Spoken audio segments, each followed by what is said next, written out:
description of gravity, gravity can actually have two different behaviors. It can have the familiar behavior where it pulls things together, the attractive version of gravity that we're all familiar with. But they found embedded in the math the possibility that gravity could be repulsive. It could push outwards.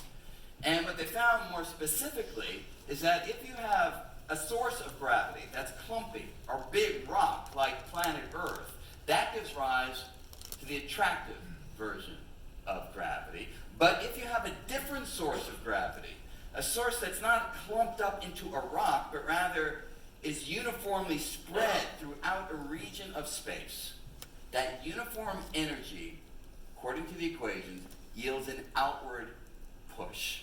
And the proposal then is that that outward push happened in the very early universe, that a little tiny region of space filled with this uniform energy field, it's called the inflaton field, the name doesn't matter, but this fuel, if you will, drove everything to blast apart. So that, of course, gives rise to this picture of the Big Bang. Early on, everything is tightly compressed, even space and time, rapid swelling from the repulsive gravity push, ultimately yielding the universe that we are familiar with. Now, the beautiful thing about this theory is it makes predictions, testable predictions.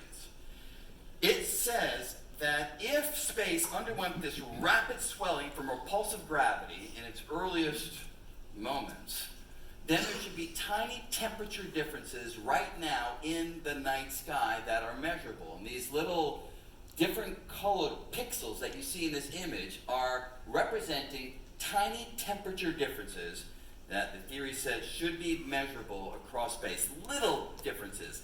Differences in 1 part in 100,000. And where would that come from? Well, in the early universe, quantum physics says that there would be tiny inhomogeneities, which if the fabric was then stretched, would be smeared out across the sky. And, it's familiar. If you take a piece of spandex, right? Spandex, familiar? Is that the word you all hear? Or hopefully, Take a piece of stretchy material, right? And as you stretch it, you can see the stitching. The inhomogeneities become more visible when you stretch it out. Similarly, early universe, the little inhomogeneities would become more visible when it got stretched out by this repulsive gravity, giving rise to the temperature differences in the sky. So, scientists built fancy thermometers to measure the temperature of space, did a statistical analysis on that, and compared to the predictions. Let me show you the result. The solid curve that I'll show you here is the mathematical predictions of how the temperature should vary across space, and then I'll show you the data on top of it. So here's what the math says. Temperature variations, you don't need to understand the detail, but that's a prediction from the equations. And here are the observations. And I'll just be quiet.